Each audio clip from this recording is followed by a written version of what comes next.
nanopartículas de indio. De indio funciona como de reacción. Bueno, como nos indicaron, tenemos que hacer una introducción, una somera introducción. Después voy a presentar los resultados que ya habían presentado y después ya lo último que he hecho para sacar esa parte.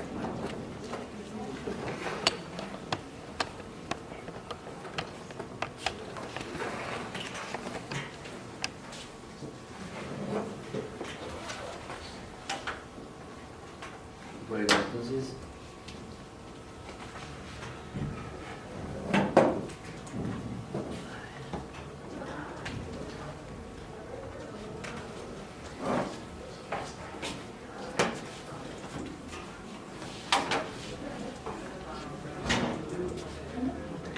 bien, a ver.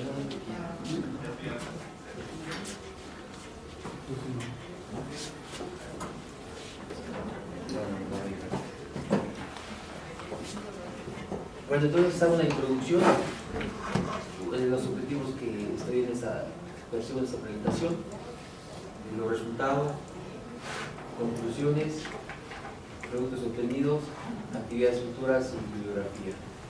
Bueno, una introducción. Primero, como introducción, la vez pasada hice sobre la escala nanométrica de 10 a 99 metros, que es un nanomaterial. ¿Verdad? Consideramos que los nanomateriales cuando tienen ciertas medidas, en este caso menores a 100 nanómetros, específicamente de nanopartículas, bueno, como son entidades cristalinas o amorfas. También igual, con al menos una de sus dimensiones menores a 100 nanómetros. Bueno, entonces ahora los métodos clásicos de preparación de nanopartículas se llaman generalmente hacia abajo o hacia arriba. En este caso, pues bueno, hacia abajo, parte de un material en bulto y hace la sustitución. Cuando es de abajo hacia arriba, pues de precursores, por medio de reacciones químicas, se hace el crecimiento. Bien, ese es un método de preparación de nanopartículas. Ahora vamos a clasificarlas. Para clasificarlas tenemos ahí la relación de longitud a diámetro en este caso. Tenemos nanosferas cuando su relación es de longitud de diámetro es 1, nanorodios cuando están entre 1 y 100, nanoalambres cuando están entre 100 y 1000, y pues obviamente la nanofibra pues es mayor la relación es mayor a 1000. Bueno, ya que tenemos esto, entonces, ¿por qué el interés de los nanocristales de indio? ¿Por qué queremos descubrirlos? Y bueno, ¿y por qué queremos estudiar la formación de la coraza? Bueno, la vez pasada presenté saber por qué el interés. Bueno, porque generalmente los 2.6 se habían estado estudiando por su capacidad de emisión de radiación, pero últimamente se enfocaron en los 3.5 porque, digamos, en este caso en particular el fósforo de indio, porque tiene, generalmente lo que he encontrado que aparte de que tiene similares propiedades ópticas, le llaman que es amigable con el medio ambiente porque bueno, no tiene, están libres de cadmio y son más amigables con el ambiente, no son tan tóxicos. En este caso aquí también una parte importante es porque también su energía de onda provida pues, es un poco más grande que los otros, aquí los de 15 comparado con los otros que son 5.8 y 5.3, entonces se puede decir que sus propiedades ópticas son más sincronizadas o se podría diseñar con mayor precisidad. Bueno, ¿por qué recurrir los nanocristales? Porque bueno, el fósforo de indio pues no tiene una, digamos, una coraza o algo que le haga que sus propiedades ópticas sean identificadas, pues, entonces para eso es para pasivar su superficie y resaltar sus propiedades ópticas. Ahora bien, ¿por qué estudiar la coraza? Bueno, porque realmente debemos estudiar cómo incide la temperatura en la formación de la coraza, si se forma o no se forma. Y con eso, bueno, también el tamaño de partícula, porque las propiedades de esas nanopartículas pues, dependen de su tamaño y de su estructura. Bien, entonces hay unas aplicaciones prácticas, como ya he mencionado, tenemos almacenamiento óptico, LEDs, computación cuántica, energía solar. En este caso puse marcadores biológicos porque en este caso pues, la nanopartícula recurrió nuestra coraza, su mejor hasta ahorita aplicación son marcadores biológicos. Los los objetivos, como los menciono aquí, bueno, primero es efectuar reacciones para poder obtener ese tipo de partículas, después caracterizarlas para estudiar sus propiedades, estudiar cómo influye la temperatura al formar la coraza, y bueno, estudiar las propiedades ópticas de las nanopartículas obtenidas. La experimentación, bueno, también ya había expuesto, en la cual aquí la reacción que ocupamos es el método de uso de pasos e inyección de precursores, porque este método es un poquito más adecuado que los, por ejemplo, de inyección en caliente, porque abatimos la temperatura, es un poquito más manejable y da mejores resultados.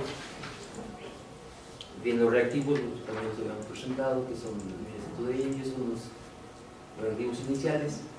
Tenemos las condiciones experimentales, tanto volúmenes de reacción, tiempo de reacción, atmósfera, agitación. Y bueno, aquí pongo las señales en las cuales hicimos las reacciones.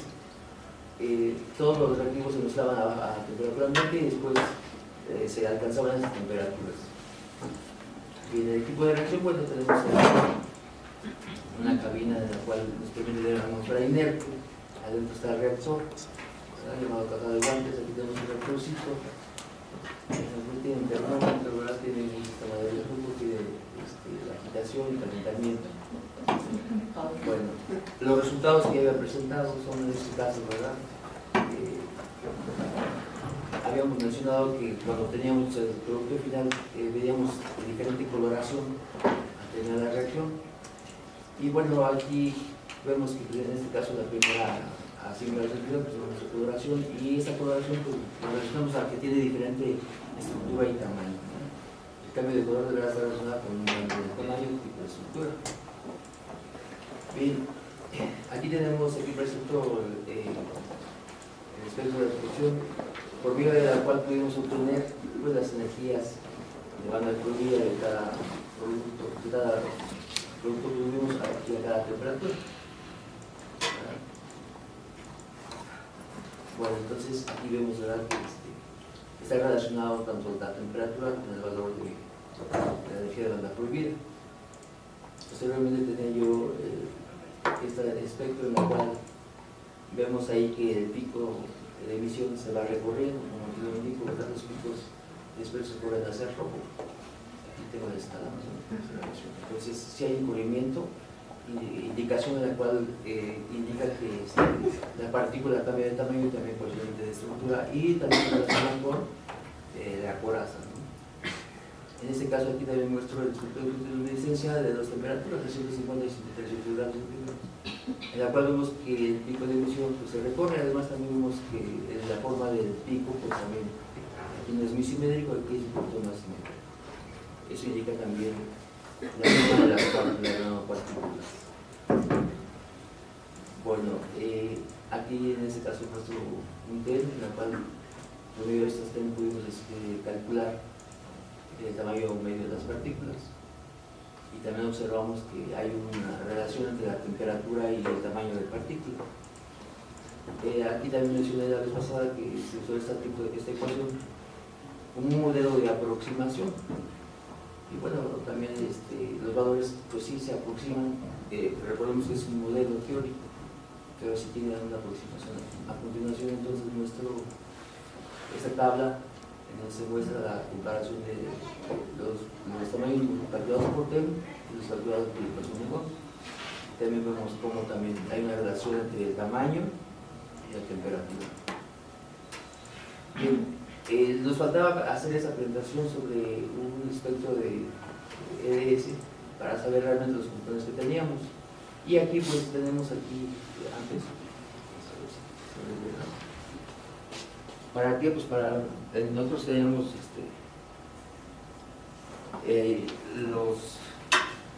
tenemos fosfuro, tenemos indio, tenemos zinc, pero bueno, ¿cómo es su relación? En este caso pues este espectro nos permite cuantificar tanto los elementos que tenemos y su cantidad, una relación. Entonces aquí vemos que además no solamente tenemos indio, fósforo y silicio, también tenemos algunas otras impurezas. Aquí muestra una tabla donde está basado en la gráfica anterior, y vemos aquí que por ejemplo, sin temperatura, las relaciones de fósforo, indio, azufre y zinc, pues no se acercan a una, digamos, a una relación ideal, que sería esta, ¿no? Conforme vamos aumentando la temperatura, nos vamos acercando, en este caso la muestra 5, pues vemos que es la que más se aproxima a la composición de una particularidad. Realmente nunca se va a acercar, porque pues, en la práctica no tenemos eso, no tenemos mucha variación. Bien, este experimento entonces nos sirvió para estimar más o menos las proporciones de compuestos que teníamos. Aquí presento un patrón de rayos X en la cual se puede observar cómo, digamos, aquí nada más se obtiene la señal del flujo de indio en esta dirección de planos y no registramos la presencia del flujo de zinc. Entonces, el atol anterior nos muestra que tenemos un flujo de zinc, pero aquí no se muestra la señal. Entonces, ¿qué quiere decir? Lo interpretamos o confirmamos con esto que tenemos una capa muy delgada alrededor del núcleo del flujo de indio. Lo mismo ocurre con esta otra, el espectro de rama, en la cual sucede lo mismo. Es decir, también no captamos nada de sulfuro de zinc.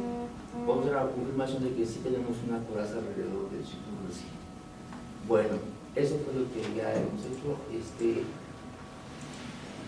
Tomamos aquí una muestra, una fotografía de alta resolución, en la cual aquí, la parte que está aquí es de la nanopartícula, y aquí, bueno, se presenta el sulfuro de zinc solito, ¿no? Las conclusiones a las que llegamos al hacer este trabajo, bueno, primero es que el método de inyección en un solo paso es adecuado para obtener esto, o sea, incluso la bibliografía reporta que es el mejor método. Sí, porque nosotros, bueno, ahora tenemos que variar la temperatura de acción, es posible controlar la formación de la coraza. Bueno, también variando la temperatura de acción se obtienen partículas de tamaño a escala nanométrica, y que a mayores temperaturas, bueno, el tamaño, como vimos, fue variando de menores a mayores. Y por último, bueno, las partículas cristalinas presentan una fase cristalina tipo sin blenda, como generalmente suele ir sulfuro de zinc. Bueno, en este caso también, bueno, observamos que presentan dependencias de emisión, que es las propiedades ópticas, que sí dependen de su tamaño.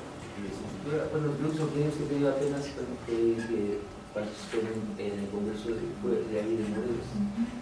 Un poste, bueno, ya también ya hicimos el artículo, ¿verdad? Lo titulamos en este caso casi igual, ¿verdad? Y bueno, vamos a participar del congreso de Cancún, a ver si nos aceptan. Actividades futuras, lo que me queda por hacer sería presentar el examen predoctoral y terminar de subir a la tesis. Bueno, la bibliografía se quedó formado. Y pues bueno, esta es mi parte.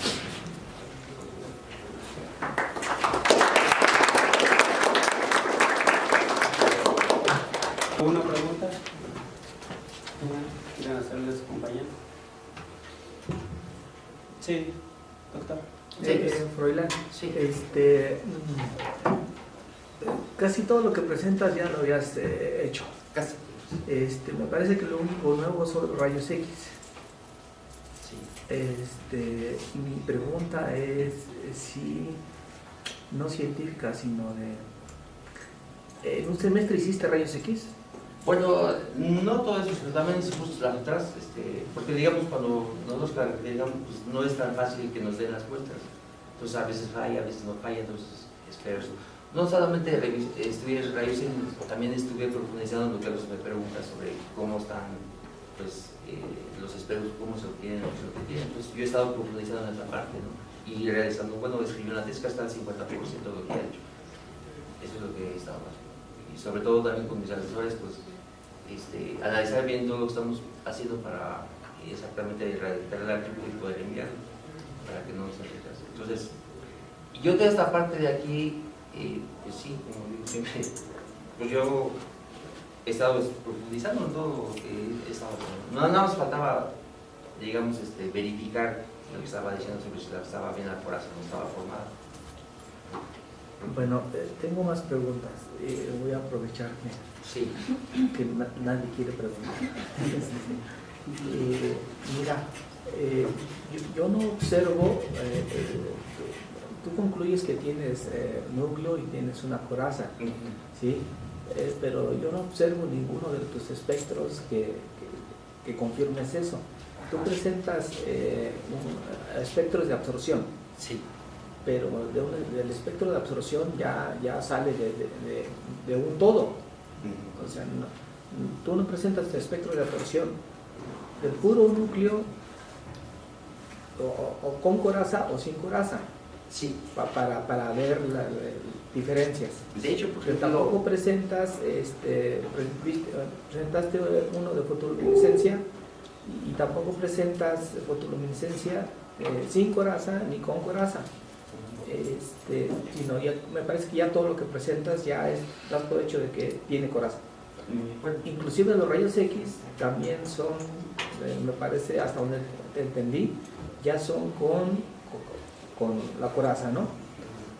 Que tampoco son determinantes los rayos X porque tiene una forma amorfa y no se definen bien los picos. Además se definen dos, alcancé a ver dos picos que no son suficientes para decidir,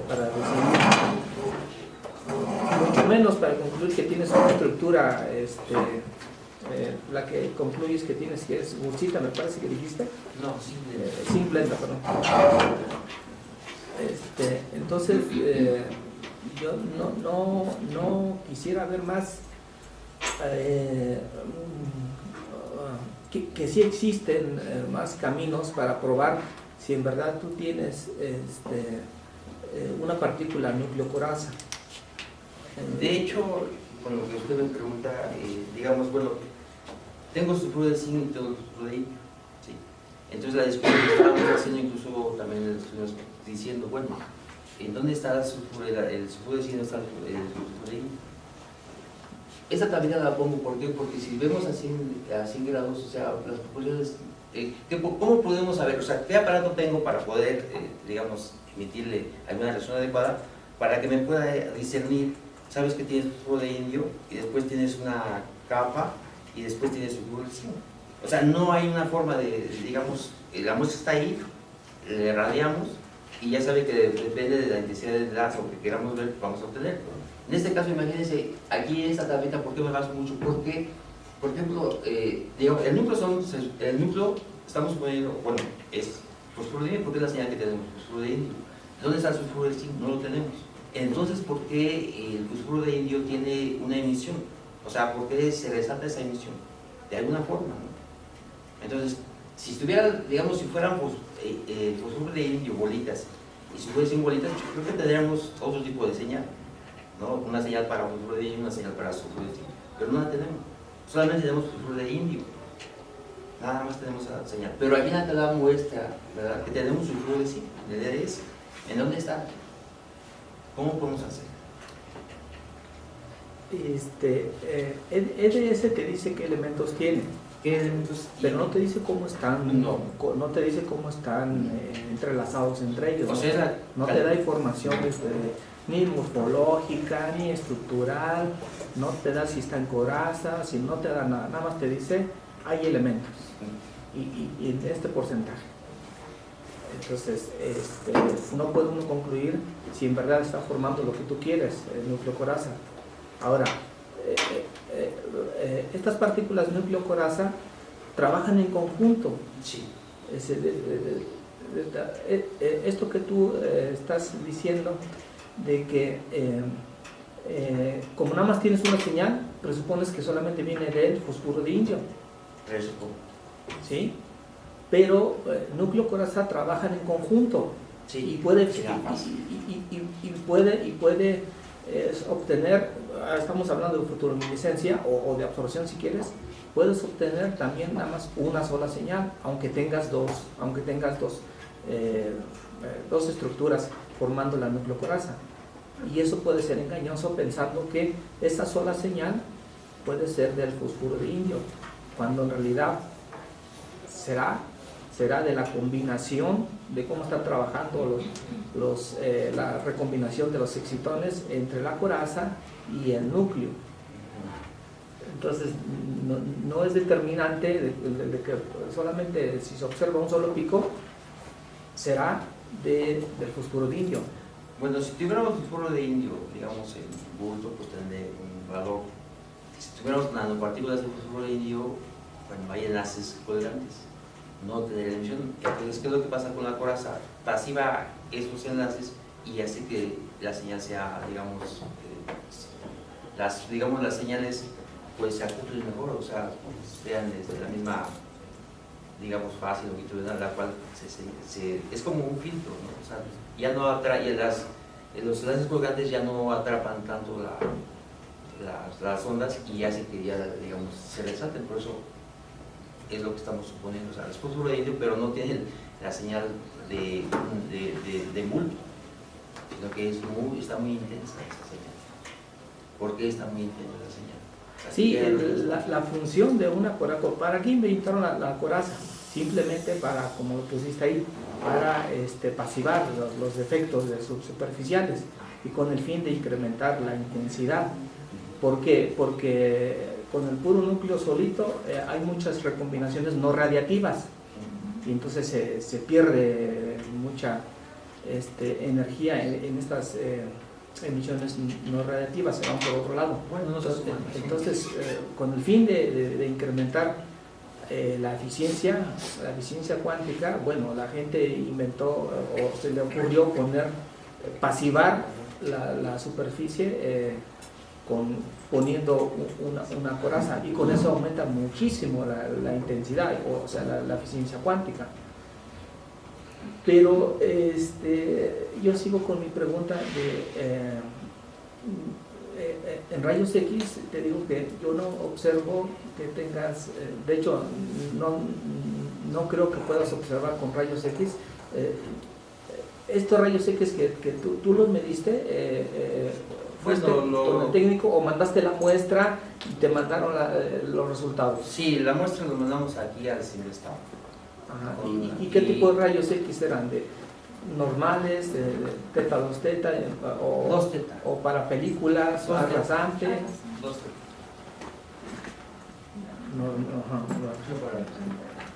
Ok, ya no te molesto más. Eso es todo. Gracias. Sí. Bueno, a mí me parece que tienes unas micrografías de alta resolución. Sí. Ahí, bueno, se podría observar un poco si tienes estructura núcleo-coraza, ¿no? Porque, bueno, ahí tienes marcados el parámetro de red. Sí. Ese parámetro de red que tienes ahí, ¿a quién corresponde? Y ahí lo tienes ahí. Sí, corresponde a los planos Del fósforo de indio, bueno, ahí dice. Sí. Entonces, una forma, por ejemplo, mediante la microscopía electrónica de transmisión, podría ser que tú veas el cambio en el parámetro de red.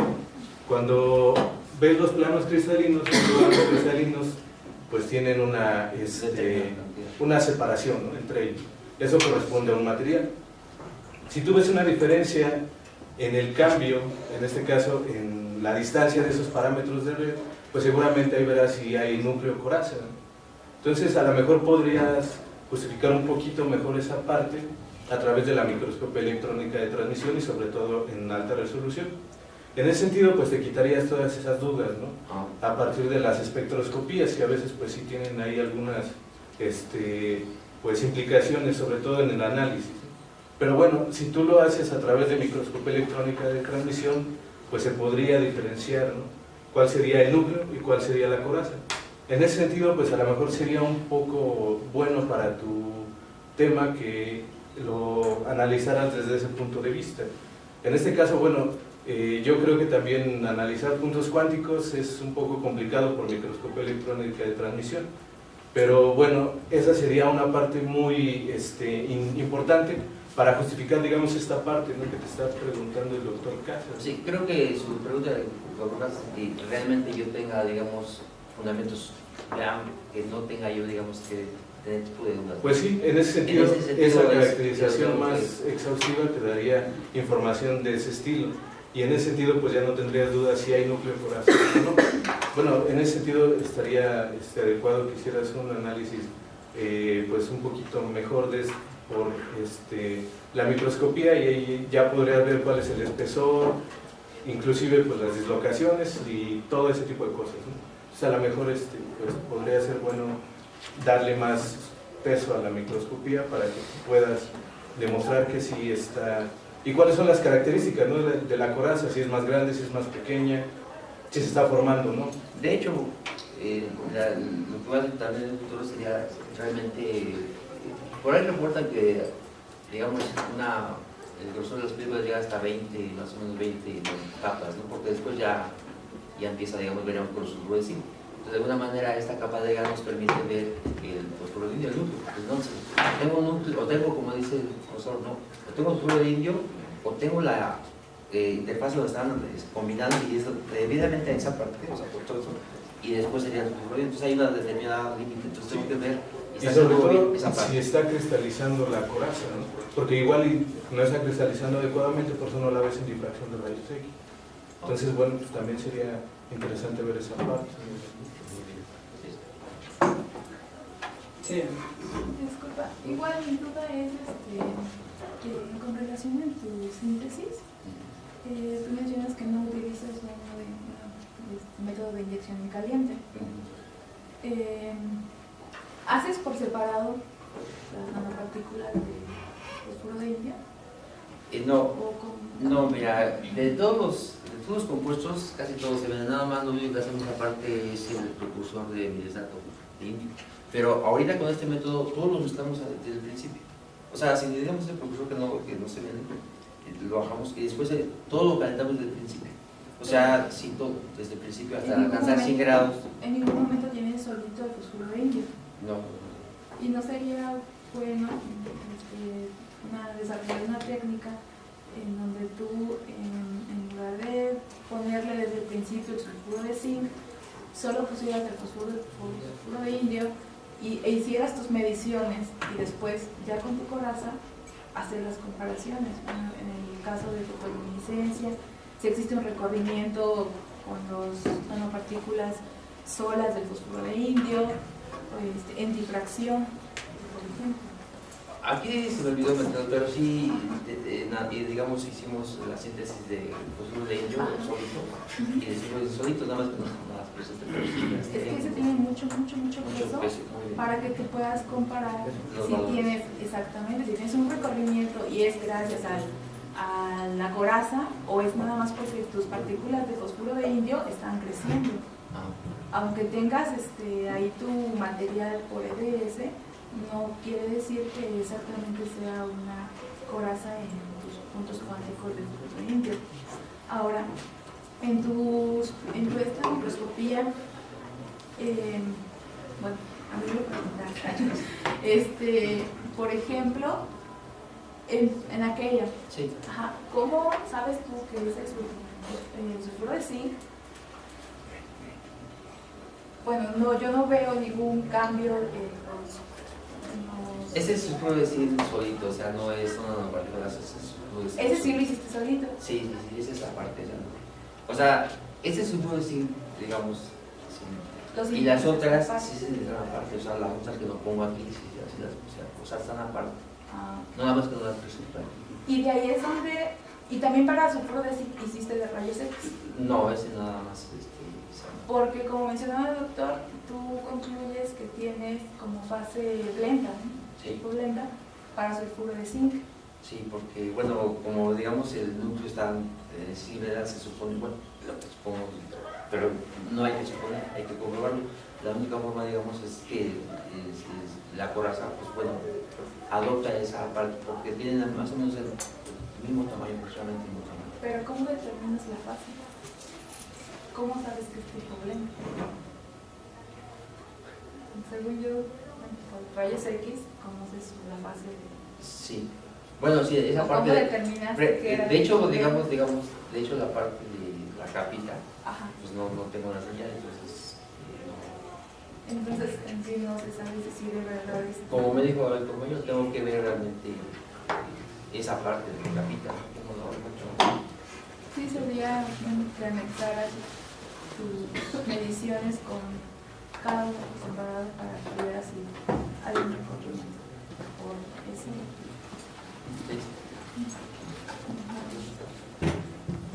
Sí. Hola, profe, buenos días. Sí. Oye, mi pregunta no es tanto encaminada a lo que te cuestionan, sino para seguir el ejercicio mental de todo tu trabajo y intentar como que pues apoyarte en qué es lo que te hace falta para demostrar o que no o tal vez que estás pues perdiendo de vista algo. La primera parte de tu presentación me di cuenta que manejas concentraciones molares muy pequeñas, de 0.06 milimolar. Ahí en esa parte, ¿qué tan fácil para ti es preparar los puntos cuánticos? Porque si de por sí 1 milimolar es bastante complicado ya en una reacción que prepares una solución acuosa con lo que tú requieras, todavía disminuir 1 o 2 o hasta 3 grados o órdenes de magnitud se me hace bastante complejo, y te lo pregunto en el sentido porque así como se ven tus micrografías y tus resultados, si estás formando los puntos cuánticos, pues tal vez ni siquiera serían puntos, sino más bajo, tal vez sean clústeres de átomos. Entonces eso es lo que tal vez estés alcanzando a ver en el EDS, que veas tu mapeo químico te esté dando la señal de los elementos. Pero mi sentido va en la concentración, porque necesitas pues un radio crítico o una cantidad mínima de masa para que tu partícula se forme y a partir de ahí empiece a nuclear pues tu coraza, como lo dice Jesús. Necesitas pues garantizar que la recristalización de la superficie se pasive adecuadamente. Entonces eso yo creo que tal vez sea una pista de la parte final de tu trabajo, que sean las concentraciones, que cheques eso, tal vez que no repitas todo como te lo dicen, porque yo lo entiendo que tu método de síntesis se prepara en un solo paso. Sí. Entonces, al ser en un solo paso, esa es tu aportación, porque reduces costos, tiempos y también muchos mecanismos de síntesis que te estás evitando ahí. Pero tal vez eso también sea la parte más complicada de tu trabajo, porque al ser en un solo paso no puedes identificar todas las etapas o las fases metaestables que tienes de tus subcompuestos hasta formar el núcleo y luego la coraza. Entonces, tal vez podrías indagar ahí en las concentraciones, que las dupliques o incluso que subas un orden de magnitud para que veas qué pasa de manera práctica, porque ya tienes todo dominado. Sí, esa parte que me dices sería otra parte experimental, porque digamos, bueno, llegamos hasta ahí precisamente por la experiencia previa que se tiene.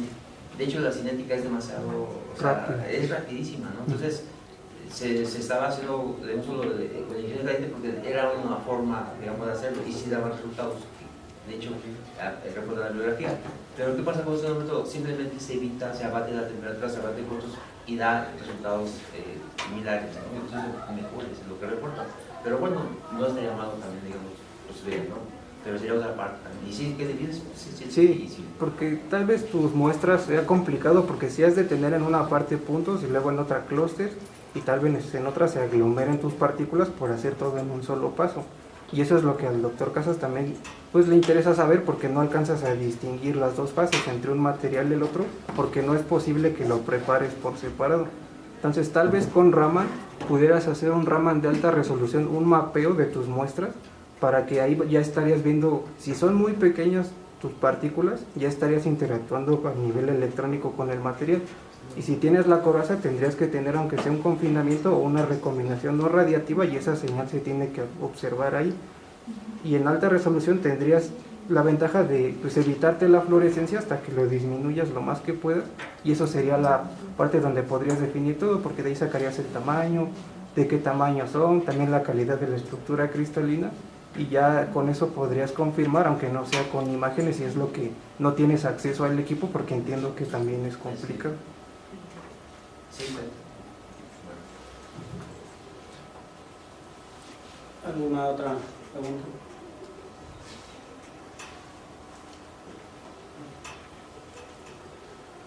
Bueno, si no hay ninguna otra pregunta, gracias por su presencia.